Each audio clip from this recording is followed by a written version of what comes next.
அனைவருக்கும் வணக்கம். Mind set அப்படின்ற தலைப்புல இன்னைக்கு ஒரு சின்ன இன்ட்ரோடக்ஷன் நமக்கு கொடுத்துக்கிறோம். There is a book titled mind set.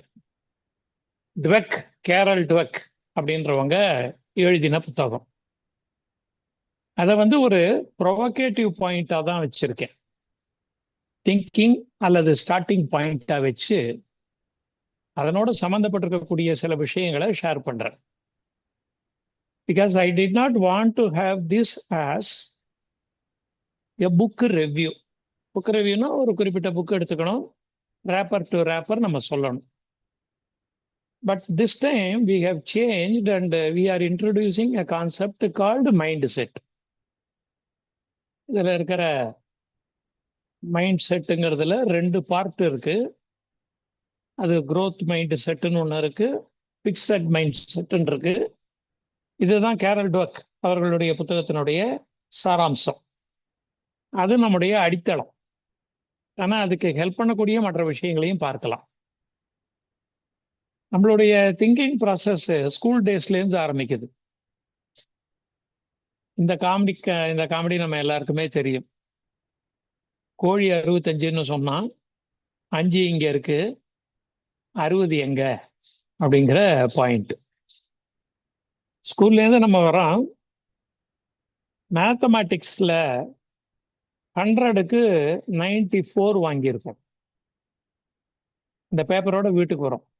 நாம ரொம்ப சந்தோஷமா இருக்கோம். வீட்டுக்கு வந்தோம்னா நம்மளுடைய பேரண்ட்ஸ் கேட்குற கேள்வி, 94 வாங்கியிருக்கே, 6 மார்க் எங்க போச்சுன்னு கேட்பாங்க. இங்க கோழி 60 எங்க? இப்படிதான் ஒவ்வொருத்தருக்கும் 5 கொடுத்துட்டு மீதி 60 ஆட்டைய போடுறான் அப்படின்னு மதுரை முத்துக்கால திவான்ற படத்துல சொல்லுவார்.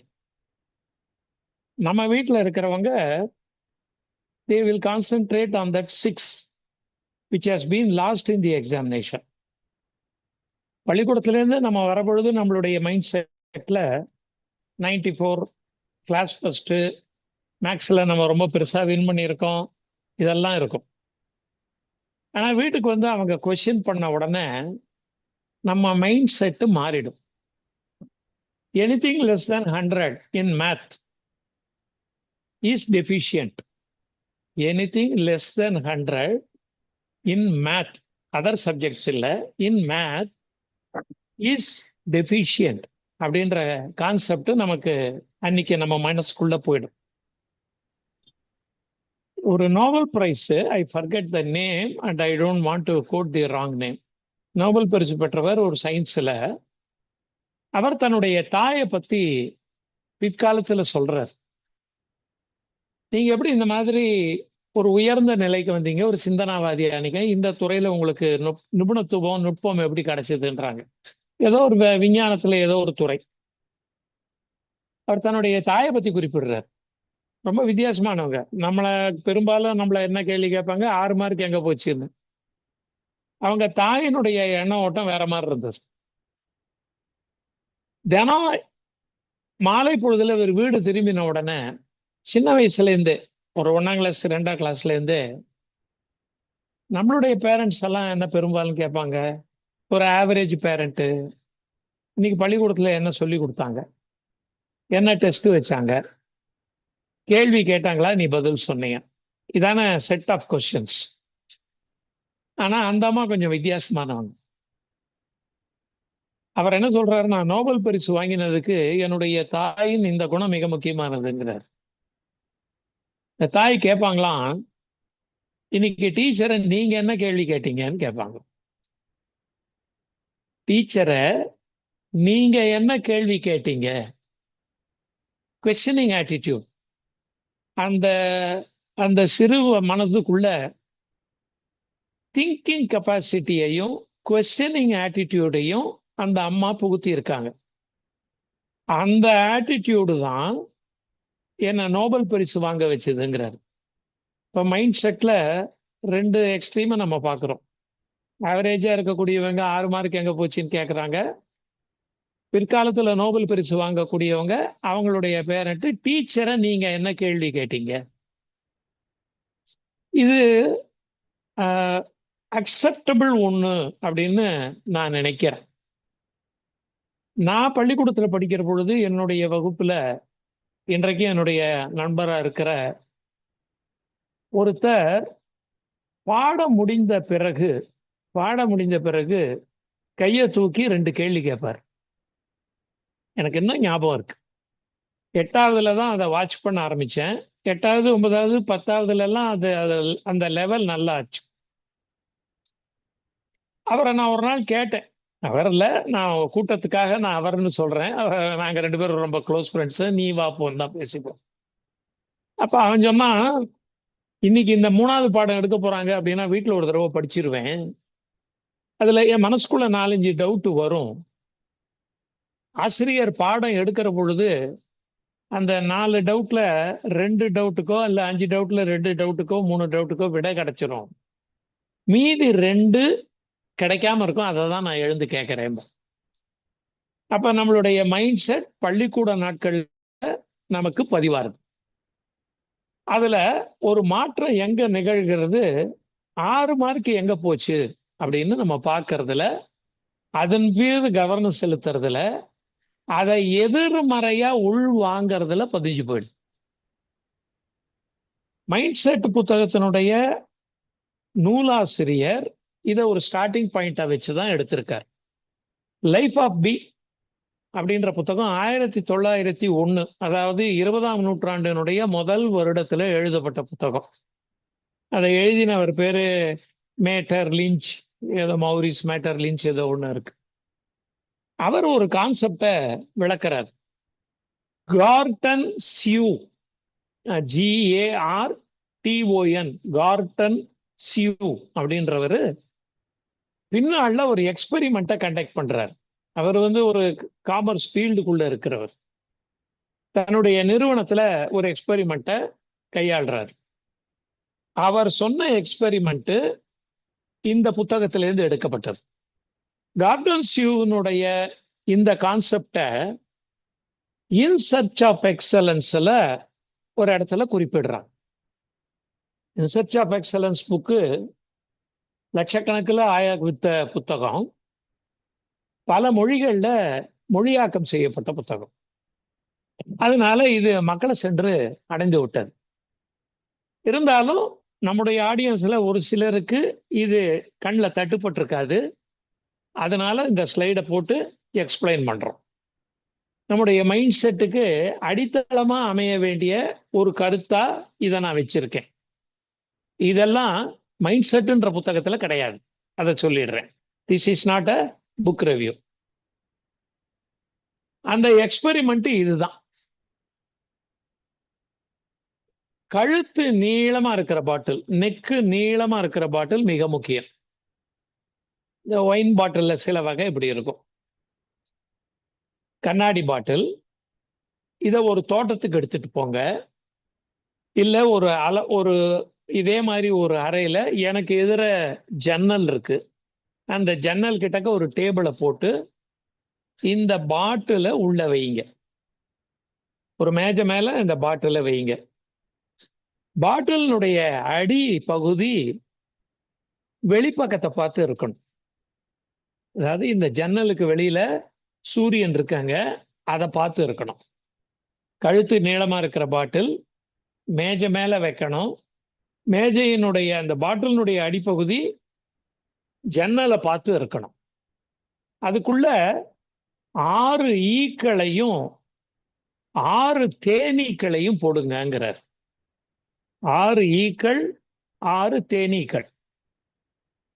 ஒரு அரை மணி நேரம் வாட்ச் பண்ணீங்கன்னா இந்த ஈக்கள் எல்லாம் இந்த கழுத்தினுடைய வாய்ப்பகுதி வழியா வெளியே போயிடும். 5 to 10 நிமிடத்திற்குள்ள இது நிகழ்ந்துடும்.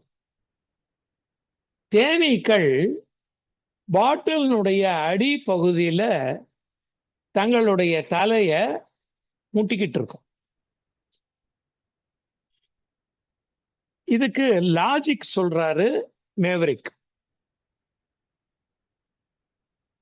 தேனீ கூட்டுல, தேன் கூட்டுக்குள்ளேந்து தேனீக்கள் வெளியில வருது இல்லையா, அது அறுகோண வடிவில் இருக்கும். தேன் கூடு ஹெக்ஸகனா இருக்கும், அறுகோண வடிவம். அது உள்ளேந்து தேனி பார்க்கிற பொழுது வெளியே வெளிச்சம் இருக்கிறதுனால வெளியே செல்லும் வழி அதுக்கு தெரியும். தேனி கூட்டுக்குள்ள உள்ள போயிடும். கூட்டிலிருந்து வெளியே வருவதற்கு சூரிய ஒளி வெளியே இருக்கும் வெளிச்சத்தை இலக்காக கொள்ளும். அதன் வழியா வெளியில வந்துடும். இங்க உள்ள இருக்கக்கூடிய தேனீக்கள் எல்லாம் பாட்டிலினுடைய அடிப்பகுதி, ஏன்னா நம்ம ரூம்குள்ள வச்சிருக்கிறோம், ஜன்னலை பார்த்து இருக்கு, வாய்ப்பகுதி ரூம்குள் பகுதியில் இருக்கு.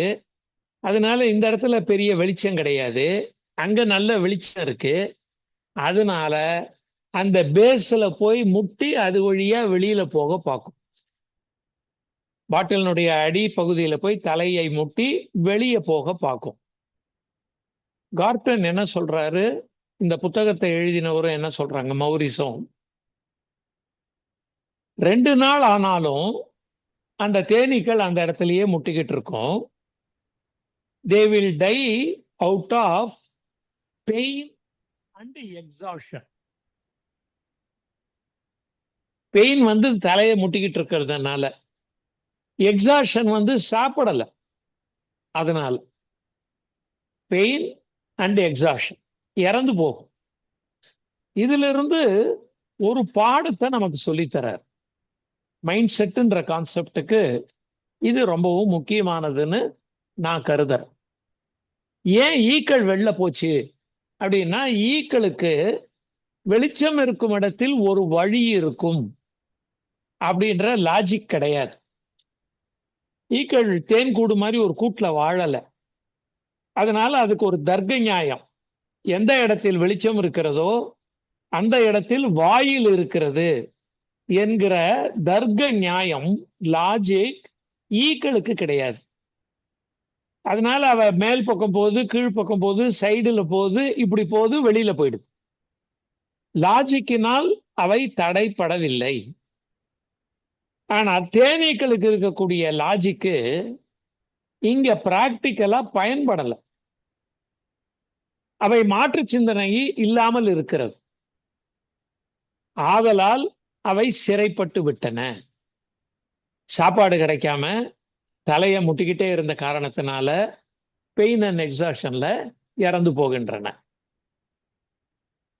growth mind set, fixed mind set என்று 2ஆக பிரிக்கிறார்கள். கடைசியா ஒரு ஸ்லைடு நம்ம அதை பார்ப்போம். ஆனா இப்ப அந்த வார்த்தைகளை மட்டும் தெரிஞ்சுப்போம். growth மைண்ட் செட்டு யாருக்கு வரும் அப்படின்னா, நான் லேர்ன் பண்ணிக்கிறேன் அப்படின்னு திரும்ப பள்ளிக்கூட நாட்களுக்கு போயிடலாம். ஒரு வகுப்புல ஒரு மாணவன் கணக்கு கத்துக்கிறான். ஏன் கணக்குங்கிற ஒரு விஷயத்தையே எடுத்துக்கிறேன், அதுலதான் ஒரு ரைட் ஆன்சர், அந்த ரைட் ஆன்சர் தவிர மற்ற எல்லாமே ராங் ஆன்சர். அல்ஜிப்ரா இதுல எல்லாம் பிளஸ் ஆர் -5 அப்படின்னு ஒரு ஆன்சர் வரும். அதாவது பிளஸ் போட்டாலும் அது ஒத்துக்கும், மைனஸ் இருந்தாலும் ஒத்துக்கும். பிளஸ் ஆர் -5 அப்படின்ற 2 ஆன்சர் இருக்கு. ஆனா இந்த ரெண்டும் சேர்ந்தது தான் ஒரே குறி, பிளஸ் மைனஸ்ங்கிற ஒரே குறியில போட்டு ரெண்டும் சேர்ந்த ஒரே ஒரு சரியான விடை. அதை தவிர எல்லாமே தப்பான விடை, இல்லையா? அதுதானே மேத்தினுடைய அடிப்படை. அது ஒரு பையன் ஆசிரியர் சொன்னோன்னு புரிஞ்சுக்கிறான், அவன் மனதில் அது பதிஞ்சு விடுகிறது. கணக்கு தேர்வுல அதை அப்படியே எழுதுறான், 100க்கு 100 வாங்குறான். அவன் லைஃபுக்குள்ள போற பொழுது பெரும்பாலும் இந்த தேனி மாதிரி ஆயிடும்.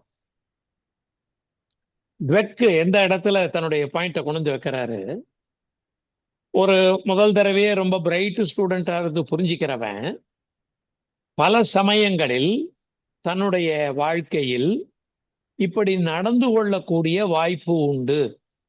பிக்சட் மைண்ட் செட்டு எல்லாருக்கும் இல்லை. பிக்சட் மைண்ட் செட்டு சில ஏரியால இருக்கும், மற்ற ஏரியாக்கள்ல அவங்க விஷயம் தெரிஞ்சுக்கிறவங்களா இருப்பாங்க. அதனாலதான் நம்மளை வந்து பட்டறிவு அப்படின்னு சொல்லுவாங்க. பட்டறிவுன்னா எக்ஸ்பீரியன்ஸ், அடிபட்டு தெரிஞ்சுக்கிறது. ஒரு குறிப்பிட்ட இனத்துல கணக்கு வழக்குகளை ரொம்ப தீர்மானமா வச்சுப்பாங்க. வியாபாரம் செய்யக்கூடிய ஒரு இனம். அந்த கணக்கு வழக்குல ஒரு வித்தியாசமான ஒரு அப்ரோச் அவங்களுக்கு உண்டு. ஒரு 1,00,000 ரூபாயை வைத்து ஒருத்தர் வியாபாரம் தொடங்குறாரு. கடன் கொடுக்கிறார். 3,000 ரூபாய் கடன் கொடுத்தது வராம போயிடுது, பேட் டெட்ஸ். அப்ப அத 3,000 ரூபாய் பேட் டெட்ன்றத எழுதுறத அவங்களுடைய இனம் அதை எப்படி அடையாளப்படுத்தும்னா, அறிவு கொள்முதல்னு அடையாளப்படுத்தும். அறிவு கொள்முதல், அதாவது புத்திசாலித்தனம், இன்டெலிஜென்ஸ், எக்ஸ்பீரியன்ஸ், இதெல்லாம் 3,000 ரூபாய் தப்பான ஆளுக்கு கடன் கொடுத்து கண்டுபிடிச்சிட்டாராம் அந்த புத்திசாலித்தனம். அத நஷ்டம்னு எழுதாம அறிவு கொள்முதல்னு எழுதுவாங்க. இப்ப அந்த மாணவன் இருக்காரு இல்லையா, அவர் வெளியில போற பொழுது ஒரு பிக்சட் மைண்ட் செட்டோட போறதுக்கு வாய்ப்பு இருக்கு. ஆனா ஒரு மாணவர் ஆசிரியர் சொல்லி கொடுத்த கான்செப்ட் புரியல, 2-3 தடவை தப்பு பண்றாரு, 4ஆம் தரம் கரெக்டான விடையை கண்டுபிடிக்கிறாரு. அவர் வெளியில வர பொழுது அவர் கையில ஒரு எக்யூப்மெண்ட் இருக்குங்கிறார். புத்திசாலி மாணவன்ட்ட ஒரு ரைட் ஆன்சர், ஸ்ட்ரெயிட்டா ரைட் ஆன்சர் ஒண்ணு இருக்கு. ஆனா இந்த தப்பா போட்ட மாணவன்ட்ட ஒரு ரைட் ஆன்சரும், ஏன்னா 4வது அட்டம்ப்ட்ல கண்டுபிடிச்சிடறான்ல, ஒரு ரைட் ஆன்சரும் 4 தப்பு ஆன்சரும் இருக்கு. அவனுக்கு தப்பு எப்படி நடக்குங்கிறது தெரியுது. எடிசனை, தாமஸ் ஆல்வா எடிசனை, அதை அவரை வச்சு ஆனக்டாட்ஸ் உண்டு. எனக்கு ஆனக்டாட்ஸ்ல பெரிய நம்பிக்கை கிடையாது. ஆனக்டாட்ஸ்ன்றது குறிப்பு.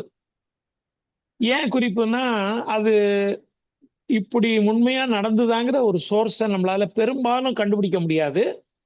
ஏதோ ஒரு இடத்துல அது இருக்கலாம், நமக்கு தெரியாம இருக்கலாம். அவர் இந்த டங்ஸ்டன் கண்டுபிடிக்கிறார். பல்புல இருக்கிற எரியிற இழை, எரியும் இழை, ஒளிவிடும் இழை, ஒளி உமிழும் நூல் என்று சொல்லலாம், டங்ஸ்டன். அந்த மெட்டல் உலோகத்தை கண்டுபிடிக்கிறதுக்கு முன்னாடி அவர் 1000 தடவை தோத்து போனாரு, 3000 தடவை தோத்து போனாருன்னா ஆளுக்கு ஒரு ஃபிகர் சொல்லுவாங்க. அது ஏதோ ஒரு வச்சுக்கோங்களேன், 1000ன்னு வச்சுக்கோங்களேன். யாரோ ஒருத்தர் அவர்கிட்ட கேட்கிறாங்க, அப்ப 1000 தடவை தோத்து போய் நீங்க இந்த டங்ஸ்டனை கண்டுபிடிச்சீங்கன்னு. டங்ஸ்டனுடைய ஸ்பெஷாலிட்டி என்ன? டங்ஸ்டன் மரமா இருந்தா மின்சாரத்தை கடத்தாது. மரம் மின்சாரத்தை கடத்தாது, ஹார்டு கண்டக்டர். இரும்பு மின்சாரத்தை கடத்தும், கண்டக்டர். இது பள்ளிக்கூடத்திலே நம்ம படிச்சிட்டோம். ஆனா அவர் கண்டுபிடிச்சது இந்த இரண்டுக்கும் இடைப்பட்ட ஒன்று. இது மின்சாரத்தை கடத்தும், ஆனா அதை அப்படியே தக்க வச்சு ஒளிவிடும். இதுதானே, இது ஏதோ ஒரு விஞ்ஞானம்னு வச்சுக்கோங்களேன். நான் காமர்ஸ் ஆளு, இதுலலாம் ரொம்ப இறங்கி தெரிஞ்ச மாதிரி பேசக்கூடாது. சோ இது அதுவும் மரமும் இல்லை, இரும்பும் இல்லை, இரண்டுக்கும் நடுவுல ஒன்று. அது மின்சாரத்தை வாங்கி ஒளி விடுகிறது, உமிழ்கிறது. அப்ப நீங்க 1000 தடவை தோத்து போய் இதை கண்டுபிடிச்சீங்க இல்ல அப்படின்னு நம்மள மாதிரி ஒருத்தர் கேள்வி கேட்கிறார். அதுக்கு அவர் சொல்றாரு, இல்ல இல்ல, ஒரு ஒரு உலோகத்துல மின்சாரம் ஒளி தரும்ன்றதையும் 1000 வழிமுறைகள்ல, உலோகங்கள்ல, பொருள்கள்ல, மேட்டர், பொருள்கள், மேட்டர்கள்ல மின்சாரம் ஒளி விடாது என்று நான் தெரிந்து கொண்டேங்கிறார். அதாவது ஒரு ரைட் ஆன்சர், 4 தப்பு ஆன்சர். நம்மளோட பார்வை, மைண்ட் செட், நமக்கு அந்த மைண்ட் செட் இருக்கு. இப்போ அத லேர்னிங் ப்ராசஸ்ல 3 விஷயம் இருக்கிறத ஏறத்தாழ ஒரு நான் 30-40 ஆண்டுகளுக்கு முன்பு ஒரு மேகசைன்ல நான் பார்த்த போது எனக்கு ரொம்ப ஆர்வம் இருந்த ஒரு காரணத்தினால அந்த பேப்பரை கட் பண்ணி வச்சேன். அது இன்னைக்கு பயன்படுது. இது 1990லயோ என்னவோ கட் பண்ணி வச்சேன். இங்க ஒரு 25, அங்க ஒரு 10, 30, 35 வருஷம்னு வச்சுக்கேன். இது நம்மளுடைய இன்டெலிஜென்ஸ, அதாவது லேர்னிங் மெத்தடாலஜிய 3 விதமா பிரிச்சு சொல்றது. மைண்ட் செட்டுக்கு இவை முக்கியம்னு நான் நினைக்கிறேன். கண்டெக்ஸ்டுவல் இன்டெலிஜென்ஸ், தரையில ஒரு அம்மா சமைக்கிறாங்க, அவங்க புது இடத்துக்கு வராங்க, அங்க எல்லாம் மேடையில இருக்கு. மேடையில பழைய ஸ்கில்ல புதிய இடத்துக்கு அடாப்ட் பண்ணிக்கிறாங்க. நான் அசோக் நகர் பகுதியில் இருக்கேன். சைதாப்பேட்டை பகுதிக்கு ரொம்ப அருகில. அசோக் நகர்ல இருந்து சைதாப்பேட்டைக்கு போற ரோடு ரொம்ப குறுகலான இடம். எதிரெதிர பஸ் வரக்கூடிய, ஆனால் 2 பஸ்ஸும் ரொம்ப சிரமமா கிராஸ் பண்ற மாதிரி ஒரு ரோடு. ரொம்ப குறுகலான இடம். பஜார், சந்தை பகுதி. அதுல இந்த ஏரியாவுக்கு நான் வந்தபோது ஒரு குறிப்பிட்ட பிரச்சனை எனக்கு தெரிஞ்சது. மோப்பட்ல நிறைய பேர் வருவாங்க. நம்ம ஸ்கூட்டர்ல போயிட்டு இருப்பேன். மோப்பட்காரங்க அவங்களுடைய வண்டி ஓட்டுகின்ற முறையின் மூலமாக என்னுடைய வாகன ஓட்டத்திற்கு சிக்கல் கொடுப்பாங்க. ஒரு டிராபிக் ப்ராப்ளத்தை உருவாக்குவாங்க. அது ஆரம்ப காலத்துல நான் பார்த்தேன். Especially moped TVS 50. அப்ப தெரிஞ்ச ஒருத்தர்கிட்ட இதை சொன்னேன். இந்த மாதிரி திடீர்னு உள்ள பூந்துடுறாங்க, எப்படி சரி பண்றதுன்னு எனக்கு தெரியல, என்ன செய்யறதுன்னு தெரியல. அவர் சொன்னாரு, அது ரொம்ப சிம்பிள். அவங்க எல்லாரும் சைக்கிள் ஓட்டிக்கிட்டு இருந்தவங்க. கொஞ்சம் வசதி வந்த உடனே அவங்களால வாங்க முடிஞ்சது ஒரு டிவிஎஸ் 50. பட் டிவிஎஸ் 50 வேகமாக போகக்கூடிய வெஹிக்கிள், சைக்கிளை விட வேகமா போகக்கூடிய வெஹிக்கிள் அப்படிங்கிற அந்த மைண்ட் சேஞ்சு அடாப்ட் அவங்களுக்கு இல்லை. அவங்க சைக்கிளை திருப்புற மாதிரியே திருப்பிடுவாங்க. ஏன்னா அது தாங்கும். இந்த மோப்பட் ஸ்கூட்டர் அப்படி சட்டுன்னு திருப்ப முடியாது. பைக்கை திருப்புறதுக்கு நமக்கு இன்னும் கஷ்டம். ஏன்னா பைக்குக்கு ஃபுல் டேர்னிங் கிடையாது, ஸ்கூட்டர் மாதிரி டேர்னிங் கிடையாது. அதனால அந்த ஷிஃப்ட் அவங்களுக்கு நடக்கிறதுக்கு இந்த பசார் ரோட தாண்டி மற்ற மெயின் ரோடுகள்ல போற பொழுது இருக்கிற லேர்னிங்ல தான், எக்ஸ்பீரியன்ஸ்ல தான் அவங்க தெரிஞ்சுப்பாங்க. ஸோ கண்டெக்ஸ்டுவல் இன்டெலிஜென்ஸுங்கிறது நமக்கு இருக்கா? ஒரு தரையில சமைக்கிறோமா, ஒரு மேடையில சமைக்கிறதுக்கு, தன்னை ஷிஃப்ட் பண்ணிக்கிறதுக்கு என்ன லேர்னிங் எல்லாம் அவங்களுக்கு இருக்கு, என்ன இன்டெலிஜென்ஸ் இருக்கு, இது நமக்கு இருக்கிறதா, நம்ம புதுசா நம்ம சேஞ்ச் பண்ணிக்கிறோமா அப்படிங்கிறத பார்க்கணும்.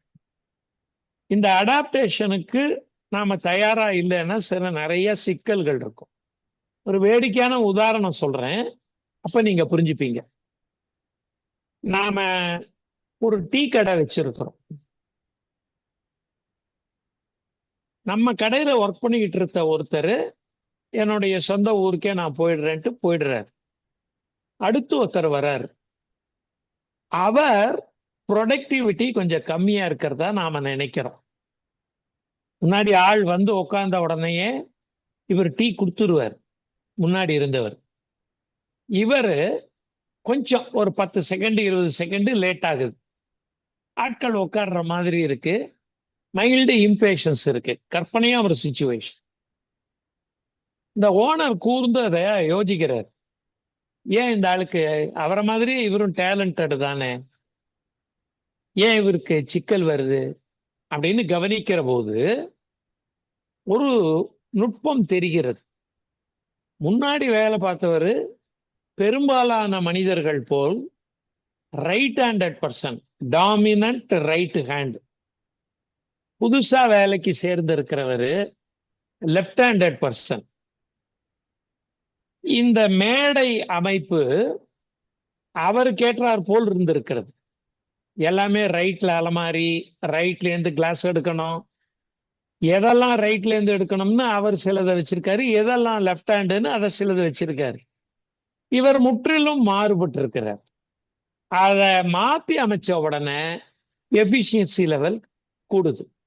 ஸோ கான்டெக்ஸ்டுவல் இன்டெலிஜென்ஸ்ல நாம அடாப்ட் பண்ணிக்கிற பொழுது முழுக்க முழுக்க நாமே அடாப்ட் பண்ணிக்கணும்ன்ற அவசியம் இல்லை. நம்மளுடைய சரௌண்டிங்கை எப்படி மாத்தலாம்னு பார்க்கலாம். இது ஒரு வகை இன்டெலிஜென்ஸ். இது எக்ஸ்பீரியன்ஷியல் இன்டெலிஜென்ஸ். நான் சொன்னேன் இல்லையா, பஜார் ரோட தாண்டி மெயின் ரோடுக்கு போய் வண்டி ஓட்டுனாங்கன்னா அவங்க புரிஞ்சுட்டுருவாங்கன்னு. ஏன்னா 4-5 இடத்துல இவங்க தப்பா வண்டியை திருப்பி இருப்பாங்க. யாராவது ஒருத்தர் ஒரு தேர்டு லாங்குவேஜில் திட்டியிருப்பாங்க. இங்கிலீஷ் தமிழ் நமக்கு சாதாரண லாங்குவேஜ், அப்புறம் ஒரு லாங்குவேஜ் இருக்குல்ல, அந்த லாங்குவேஜில் திட்டியிருப்பாங்க. அப்ப இவர் என்ன தப்பு பண்ணேன்னு பார்த்திருப்பாரு, இல்ல யார் மேலேயாவது இடிச்சிருப்பாரு. அப்ப லேர்ன் பண்ணிக்கிறாரு. அது எக்ஸ்பீரியன்ஸ். இப்ப இந்த படத்துல இருக்கிற எக்ஸ்பீரியன்ஸ் நம்ம எல்லாருக்கும் இருந்திருக்கும். முட்டிலேருந்து கணுக்கால் கிட்டக்க வரைக்கும் சைக்கிள் கத்துக்கிற போது சிராய்ப்பு ஏற்படாம ஒருத்தர் கத்துக்கிட்டாருன்னா அவர் பிக்சட் மைண்ட் செட்ல இருக்கிறவர். அவர் growth மைண்ட் செட் கிடையாது அப்படின்னு வச்சுக்கலாம். 2 தடவை தப்பு பண்ணணும், தப்புல இருந்து தெரிஞ்சுக்கணும். அதுதான் அறிவு கொள்முதல். அதை வச்சுக்கிட்டு நம்ம எக்ஸ்பர்ட்டா ஓட்ட முடியும். ஸோ கண்டெக்சுவல்ல இருந்து எக்ஸ்பீரியன்ஷியல் இதுவும் நமக்கு இருக்கணும். இன்டர்னல் இன்டெலிஜென்ஸ், இதுல ஒரு பசில், இதை இந்த ஸ்டாக்கிங்னு சொல்லுவாங்க. ஸ்டாக்கிங் தி பிளாக்ஸ்னு சொல்லுவாங்க. ஒரு ஆங்கில படத்துல பிளானட் ஆஃப் த ஏப்ஸ் ரீவிசிட்டட்ன்ற படத்துல இத ஒரு குரங்குக்கு கொடுத்து இந்த குரங்கு ரொம்ப வேகமா இத போடும். அப்ப அந்த குரங்கோட இன்டெலிஜென்ஸ் ரொம்ப ஜாஸ்தியாகும். அந்த குரங்கு தான் தப்பிச்சு போய் ஒரு பெரிய டீம் குரங்கு எடுத்துன்னு வர்றது பிளானட் ஆஃப் த ஏப்ஸ்னுடைய second portion. Planet of the apes 1, planet of the apes 1 1970s வந்தது. அப்புறம் 2 and 3 வந்துடுச்சு. 3மே நல்ல படம். அது கொஞ்சம் கிராபிக்ஸ் எல்லாம் சுமாரா இருக்கும். இது கிராபிக்ஸ் ரொம்ப நல்லா வந்திருக்கும். அதுல சொல்லப்பட்டிருக்கக்கூடியது இதுதான். இதுல நிறைய மிஸ்டேக் பண்றோம், திங்க் பண்றோம். இன்டர்னல் இன்டெலிஜென்ஸுக்கும் சைக்கிள் ஓட்டுறதுக்கும் என்ன வித்தியாசம்னா, சைக்கிள் கம்ஸ் த்ரூ மோட்டார், உடம்புல பகுதிகளை அசைப்பதன் மூலமாக, மோட்டார் ஸ்கில்ஸ் மூலமாக வருவது. ஆனா இன்டர்னல் இன்டெலிஜென்ஸ் நம்ம என்ன பண்றோம், என்ன ரொம்ப பெருசா இருக்கிறத மேல கொண்டு இருக்கிற மாதிரி வச்சிருது. அப்ப நம்ம தப்பா போட்டுட்டோம்னு ரிவைஸ் பண்றோம். ஸோ கான்டெக்சுவல், எக்ஸ்பீரியன்ஷியல், இன்டெக்ரல், சிஇஐ அப்படின்றத தெரிஞ்சுக்கிறோம். இந்த 3 இன்டெலிஜென்ஸ் இருந்தா நம்மளால நம்மளுடைய மைண்ட் செட்டை மாத்திக்க முடியும். ஒரு ஹியூமன் பீயிங்க்கு இந்த 3மே சாத்தியம். இந்த 3மே சாத்தியம். பிறக்கும் போதே அவர் கான்டெக்சுவலா தான் இருக்காரு, எக்ஸ்பீரியன்ஷியலா இருக்கிறாரு, இன்டர்னல் இன்டெலிஜென்ஸ் இருக்காருன்னு கிடையாது. நம்ம 3 பேருக்குமே 3 உதாரணங்களையும் பாருங்க, நாம அனுபவிச்சதா இருக்கோம். சமையல் ரூம் மாறுபட்டது, சைக்கிள் ஓட்டுவது, அடுக்குவது, எல்லாமே நம்ம பார்த்துருக்கோம், எல்லாமே நம்ம செஞ்சிருக்கோம். ஒண்ணுல நம்ம ரொம்ப எக்ஸ்பர்ட்டா இருப்போம், இன்னொன்னுல கொஞ்சம் சாதாரணமா இருப்போம். இப்போ கேரல் டுவெக் அவங்களுடைய புக்குக்கு போயிடலாம். பிரெயினை 2 பக்கமா பிரிக்கிறது அப்படின்றது நமக்கு எப்பவுமே உண்டு. வலது கை பழக்கம் இருக்கிறவங்களுக்கு இடது பக்கம் ரொம்ப பலமா இருக்கும்னு சொல்லுவாங்க.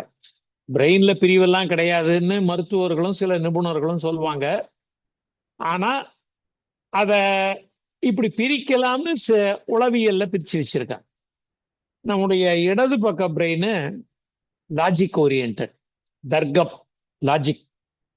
அதாவது இந்த பக்கம் கணக்கு உட்கார்ந்துருக்கு, இந்த பக்கம் கவிதை உட்கார்ந்துருக்கு, அப்படி வச்சுக்கோங்க.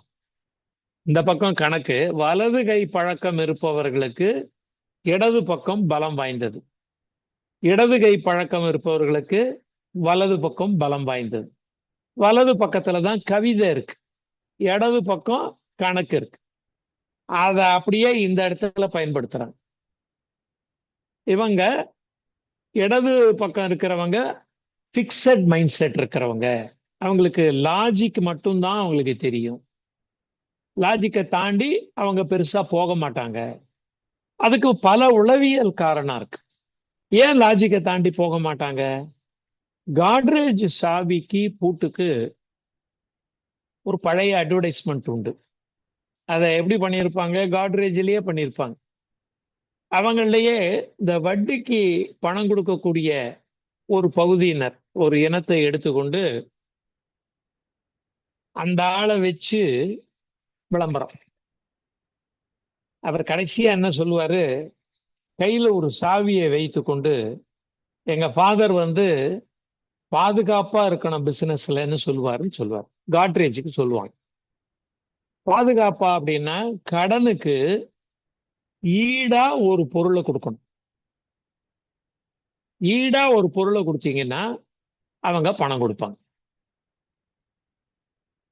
ஈடா பொருள் கொடுக்கறது பல இடங்கள்ல உண்டு. ஆனா அதுல மிக முக்கியமானது, ஏதோ ஒரு மதிப்பு இருக்கிற ஒரு பொருள், ஒரு சொம்பு அல்லது ஒரு வெள்ளி குடம், எதுவா வேணா இருக்கலாம், வீட்டு பத்திரம் எதுவா வேணா இருக்கலாம். ஆனா அதுக்கு கீழே ஒண்ணு இருக்கு. மற்ற ரெண்டும் பொருள் சம்பந்தமானது அல்ல. ஒன்று நம்பிக்கை சார்ந்தது, இன்னொன்று சமூக அமைப்பு கொண்டது. அதனால எல்லா இடத்துலயும் ஈடுன்னு அப்படியே எடுத்துக்க முடியாது. சங்கராபரணம் படம் பார்த்திருப்பீங்க. அதுல சங்கராபரணம் சங்கர சாஸ்திரிகள் தன்னுடைய காலில் போட்டிருக்கிற கழலை அடமானமா வைப்பார். ஆனா பழைய கதை ஒண்ணு உண்டு. ஐயா ஜி.கே. மூப்பனார் இருக்கார் இல்லையா, ஐயா அவர்களுடைய பரம்பரையில ஒரு பழங்கதை ஒண்ணு உண்டு. கிருபானந்த வாரியார் அவர்கள் இதை பற்றி குறிப்பிடுகிறார். பழங்காலத்துல ஏதோ ஒரு பாகவதர் ஐயா மூப்பனார் ஐயாவினுடைய மூதாதையர் வீட்டுல கச்சேரி செய்ய வராரு. அந்த மூப்பனார் ஐயாவுக்கு எல்லா ராகங்கள்லாம் நல்லா தெரியும். கர்நாடக சங்கீதத்துல ரொம்ப அனுபவம், ரசிப்புத்தன்மை உண்டு. மேடையில உட்கார்ந்து இருக்கிற போது, நாளைக்கு நீங்க பாடுற பொழுது சங்கராபரணத்தையும் பாடுங்கன்றார். இத பாகவதர் சொல்றாரு, அதை மாத்திரம் பாட முடியாதுங்க. ஏன்னு கேக்குறாரு.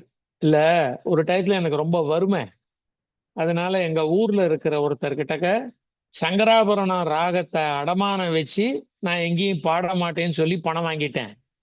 அதனால என்னால பாட முடியாது. மூப்பனார் ஐயாவனுடைய மூதாதையர் பணம் கொடுத்து அந்த கடனை அடைத்து விட்டு மறுநாள் இவரை பாட வைக்கிறார். இதுவும் அடமானம் தான், மதிப்புள்ள பொருள் தான். ஆனா ஒரு அண்டாங்குண்டானுக்கு இருக்கிற மதிப்பு இதுக்கு நேரடியா கிடையாது. இதுவும் ஒரு அடமானம். சமூக அமைப்புல ஒரு அடமானம் உண்டு.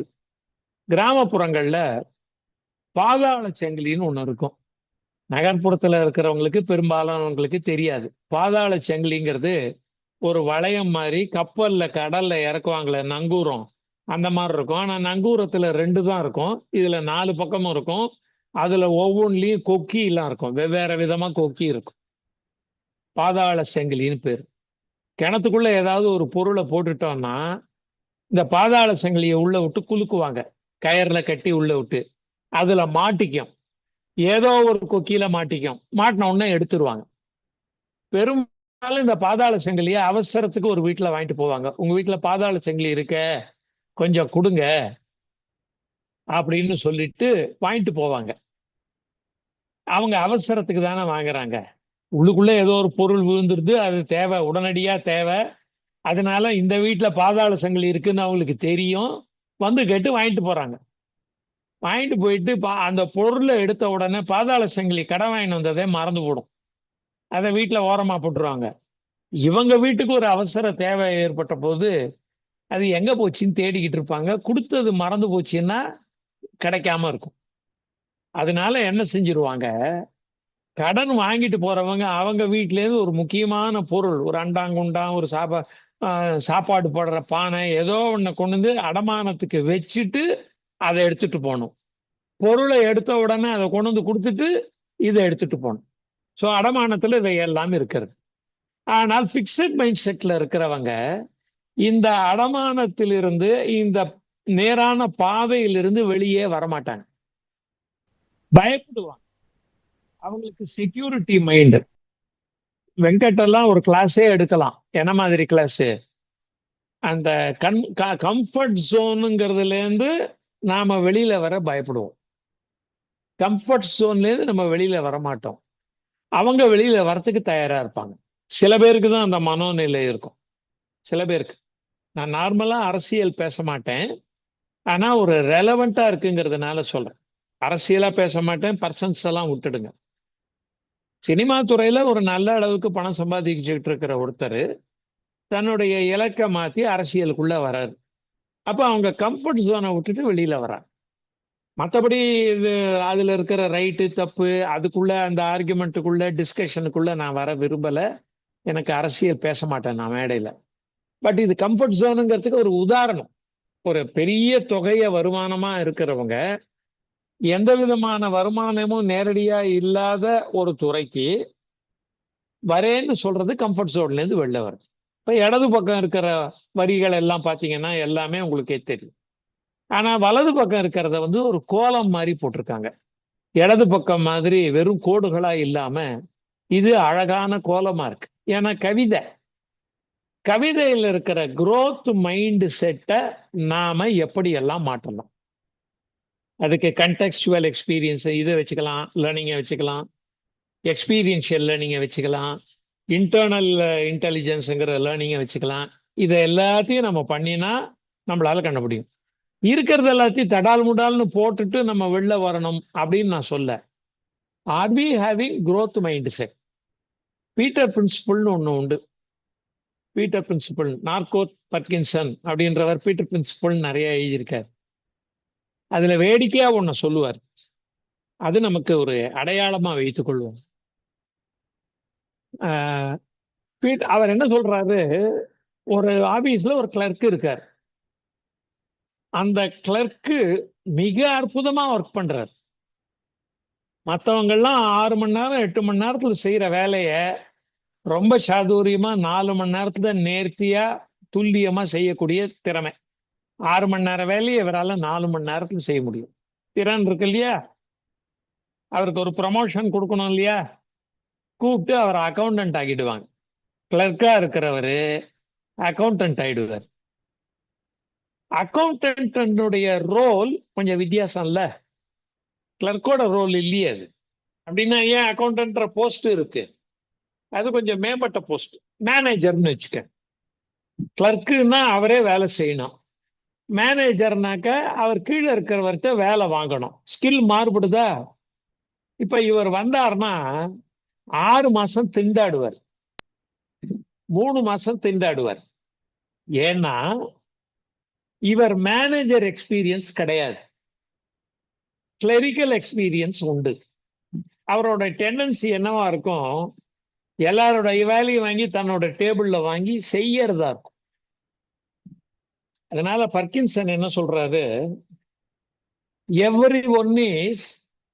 Every efficient worker is promoted to the level of his inefficiency.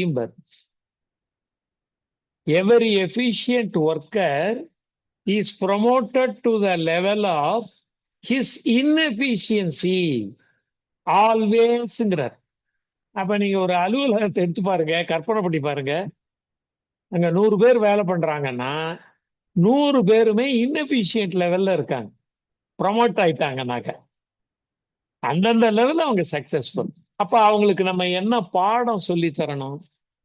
நீ இத்தனை நாள் பிக்சட் மைண்ட் செட்ல இருந்துட்ட, உன் எஃபிஷியன்சி லெவல் ரொம்ப நல்லா இருக்கு, லாஜிக்கல் திங்கிங், லா பாயிண்ட்லாம் சொல்ற, ப்ரொசீஜர் தெரிஞ்சு வச்சிருக்க. ஆனா உனக்கு இப்ப தேவை growth மைண்ட் செட். உன் கீழே இருக்கிறவங்களை நீ வேலை வாங்கணும். நீ வேலை செஞ்சதுல எக்ஸ்பர்ட். ஆனா என்ன செய்யணும்? இத நான் அனுபவிச்சிருக்கேன். நான் வங்கியில வேலை செஞ்சேன், கிளர்க்கா வேலை செஞ்சேன். அங்க 2 விதமான ஆபீசர்களை பார்ப்பேன். கிளர்க்கா 15 வருஷம் வேலை செஞ்சுட்டு இருக்கிற ஆபீசர், மேனேஜ்மெண்ட் ட்ரெயினின்னு பரீட்சை எழுதிட்டு வரவங்க. 2 பேர்த்தையும் வித்தியாசம் என்னன்னா, இவங்க அலுவலகத்துல இருக்கிற அனைத்து விஷயங்களையும் அறிந்தவர்கள். ப்ரமோட்டின்னு பேரு, ப்ரமோட்டி அக்கௌண்டன்ட்னு பேரு, ப்ரமோட் ஆனவங்க. மேனேஜ்மெண்ட் ட்ரெயினி நேரம் எங்கேயாவது XLRI அப்படி இப்படின்னு சொல்லிட்டு MBA அதெல்லாம் படிச்சுட்டு உள்ள வரவங்க. அவங்களுக்கு ஒர்க்குனுடைய நியூவன்ஸ் தெரியாது. இந்த செக்குல கையெழுத்து சரியா இல்லை சாருங்கிறது சட்டுன்னு அவங்களுக்கு தெரியாது. அவங்களுக்கு தெரியவே தெரியாதுன்னு சொல்ல, சட்டுன்னு தெரியாது. ஆனா உங்ககிட்ட வேலை கொடுக்கணுமா, அடுத்த ஆள் கிட்ட வேலை கொடுக்கணுமா, உங்ககிட்ட வேலை செஞ்சிட்டீங்களான்றத எந்த குரல்ல கேட்கணும், அவர்கிட்ட எந்த துணியில பேசணும்னு தெரிஞ்சவங்க. சோ இவங்க பிக்சட் மைண்ட் செட்டு, அவங்க growth மைண்ட் செட். அவங்களுக்கும் சேலஞ்சஸ் உண்டு. பட் நாம என்ன செய்யணும்? இன்னைக்கு நான் எதேச்சியா என்னுடைய சிஸ்டம் ஓபன் பண்ண போது பார்த்தது, இன்றைய தேதி நேஷனல் ட்ரெயில்ஸ் டே. ட்ரெயில்ஸ் டேனாக்க ஒன்றை தேடி போறது, ஏதோ ஒன்றை தேடி அப்படியே உள்ள போறது. பின்பக்கம் போற ட்ரெயிலுக்கும் உண்டு, முன்பக்கம் போறதும் உண்டு. இன்னைக்கு ஒரு திருடனை பிடிச்சிடுறாங்க, ஒரு இவனை பிடிச்சிடுறாங்கன்னா அவன் அதுக்கு முன்னாடி என்னெல்லாம் பண்ணின்னு போனாங்கிறது ஒரு வழி. ஆனா இது இன்றைய தேதிக்கு யூஎஸ்ல மிகவும் கொண்டாடப்படக்கூடிய ஒன்று. எல்லாவற்றையும் விட்டுட்டு நகர்ப்புறம், சிட்டி, அதனுடைய வேகம் அதெல்லாம் விட்டுட்டு முதல் சாட்டர்டே, ஜூன் மாதம் முதல் சாட்டர்டே அருகில் இருக்கிற காட்டுக்குள்ள இங்க என்னதான் இருக்குன்னு பாக்குறது. இதுக்குள்ள என்ன இருக்கு? இது புதுசா இருக்கு இல்லையா? இந்த இடங்கள்லாம் நம்ம டெய்லி பாக்குறது இல்லையே. நமக்கு வானத்தையே பார்க்க முடியாதுங்களே. எல்லா இடத்துலயும் ஸ்கை ஸ்கிராப்பர் இருக்கிறதுனால வானமே ஒரு சிறு துண்டா தானே தெரியுது.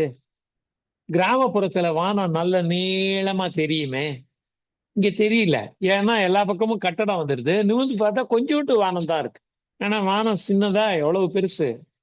ஆனா இதே இடத்துக்கு நாம வந்தா நாம புது விஷயங்களை தெரிந்து கொள்வோம். அப்ப நம்முடைய சிந்தனையில் ஒரு மாற்றத்தை கொண்டு வரக்கூடிய நாள் இது. நேஷனல் ட்ரெயில்ஸ் டே என்பதை நம்ம மனசுல பதிஞ்சுட்டா நம்மளுடைய growth மைண்ட் செட்டை எப்படி கொண்டு வரலாம்? growth மைண்ட் செட்ல ஃபெயிலியர்ஸ் வரும். அது வந்ததுக்கு அப்புறம் தான், ஒரு ப்ளீடிங் இருந்ததுக்கு அப்புறம் தான் அதுல இருந்து நாம தெரிந்து கொள்வோம். டீத்திங் ப்ராப்ளம்னு சொல்லுவாங்க. டீத்திங் ப்ராப்ளம்னா என்ன? ஏதோ பிசினஸ்ல ஆரம்பத்துல டீத்திங் ப்ராப்ளம்ங்கிறது அது இல்லை. ஒரு குழந்தைக்கு பல்லு முளைக்கிற பொழுது வயிற்று உபாதை வரும். இங்க பல்லு முளைக்குது, வயிற்று உபாதை இருக்கும். அதான் டீத்திங் ப்ராப்ளம் பாங்க. அதுக்கு ஒரு பெயின் இருக்கும், பல்லு முதல்ல முளைக்குது, அதுதான் டீத்திங் ப்ராப்ளம். நமக்கு டீத்திங் ப்ராப்ளம் வரும் growth மைண்ட் செட்டுக்குள்ள போற போது. அத இன்றையிலிருந்து ஒரு புதிய பாதையாக நாம் கண்டுபிடிக்கலாம். It is not the end, it is been. இந்த மாதிரி ஏதாவது ஒரு கொட்டேஷன் சொல்லணும். நமக்கு இந்த சோசியல் மீடியாலாம் வந்த உடனே தினம் காலம்புற ஏதாவது ஒரு கொட்டேஷனை யார்கிட்டயாவது சொன்னாதான் நமக்கு அன்றைய நாள்ல நல்ல, என்ன மாதிரி இருக்கிறவனுக்கெல்லாம் ஒரு சூடா ஸ்ட்ராங்கா ஒரு காபி சாட்ட மாதிரி இருக்கும். கொட்டேஷன் சொல்லியே ஆகணும் நமக்கு. இப்ப எனக்கு மாத்திரம் அந்த ஆசை இருக்காதா? இப்படி இவ்வளவு பேர் வந்திருக்கீங்க, எனக்கு மாத்திரம் ஆசை இருக்காதா? அதனால நானும் ஒரு கொட்டேஷன் சொல்றேன். இது ஒரு பிகினிங். growth மைண்ட் செட்டை நாம கொஞ்சம் கொஞ்சமா உருவாக்கலாம். growth மைண்ட் செட்ல நம்முடைய பின்புலம், நம்மளுடைய லெவல், இது எல்லாத்தையும் நம்ம பார்த்துக்கணும். அது எந்த அளவிற்கு நம்ம ரிஸ்க் எடுக்கலாம். இப்போ உதாரணமாக கே பாலச்சந்தர் கவர்மெண்டினுடைய ஆடிட் ஆபீஸ்ல ஒர்க் பண்ணியிருந்தார். அங்க நாடகம் போட்டு இருந்தார். அந்த நாடகத்துல மேஜர் சுந்தரராஜன் நடிப்பாரு, நாகேஷ் நடிப்பார். இவங்கெல்லாம் அந்த பே அண்ட் அக்கௌண்ட்ஸ் ஆபீஸ் அதுல ஒர்க் பண்ணிருக்கோம். அப்போ அவருடைய நாடகம் தயாரிக்கிற திறனை பார்த்துட்டு ஏவி மெய்யப்ப செட்டியார் ஐயா அவர்கள், உங்களுக்கு நான் ஒரு வாய்ப்பு தர, சினிமாவுக்கு வாங்கணும்னா அவர் ஹெசிடேட் பண்றாரு. குடும்பம் பெருசு, அவர் சம்பாத்தியம் கொஞ்சம் குடும்பத்துக்கு தேவை. அவர் யோசிக்கிறார், எப்படி இந்த நிரந்தரமான வருமானத்தை விட்டுட்டு இப்படி ஒரு இடத்துக்கு போறதுன்னு. அப்ப மெய்யப்பன் செட்டியார் ஐயா அதை கண்டுபிடிச்சுக்கிறார். அவர் நிதி சம்பந்தமான சிந்தனையில ரொம்ப பெரிய மனிதர். அவர் என்ன சொல்றாரு, ஏதோ ஒரு குறிப்பிட்ட வருடங்கள் சொல்றாரு, 2 வருடமோ 3 வருடமோ ஏதோ சொல்றாரு. ஒவ்வொரு மாதத்திற்கும் இந்த தொகை உங்களுக்கு நான் தருகிறேன். அந்த 3 வருடமோ 2 வருடமோ இந்த சொன்ன தொகைக்கு அப்புறம் நான் கொடுக்க மாட்டேன், நீங்க காலை ஊடிக்கணும் அதுக்குள்ள. உங்களுக்கு இதுதான் பிரச்சனைனா, உங்களுக்கு ஒரு டேலண்ட் இருக்கிறத நான் பார்க்கறேன், எங்களால வெற்றி பெற முடியும்னு நான் நினைக்கிறேன். ஆனா உங்களுடைய லைஃப் டைம் முழுக்க நான் சம்பளம் கொடுக்குறேன்னு சொல்ல மாட்டேன். 3 வருடத்துக்கோ 2 வருடமோ ஏதோ சொல்றாரு. அதற்குள் கே பாலச்சந்தர் ஐயா அவர்கள் தன்னை நிலைநிறுத்திக் கொள்கிறார்.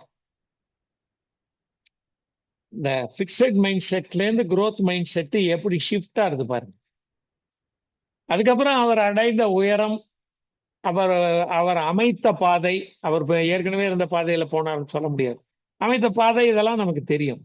ஸோ நம்முடைய growth மைண்ட் செட்ல பிக்சட் மைண்ட் செட் அப்படியே தூக்கி ஓரமா போட்டுட்டு அப்படியெல்லாம் நான் பேசவே மாட்டேன். இன்றையிலிருந்து நீ புது மனிதன், இமயம் இடுப்பு ஒசரம்தான், முதுகுல தோல்ல தொட்டிக்கிட்டு இருக்கிறது தான் மேகம், தலையில இடிச்சுக்கிட்டு இருக்கிறது தான் வானம் அப்படின்லாம் நான் சொல்ல மாட்டேன். நம்மளுடைய பிக்சட் மைண்ட் செட்ல இருந்து ஷிஃப்ட் பண்றதுக்கு அடிஷ்னல் டூலா வைத்துக் கொள்வதற்கு growth மைண்ட் செட்ன்ற ஒரு கான்செப்ட் இருக்கு. எல்லாரும் கேரல் ட்வெக்கினுடைய புக்கு ஒரு 200ல இருந்து 300 400 ரூபாய்க்குள்ள கிடைக்குது, வாங்கி படிக்கலாம். நன்றி, வணக்கம்.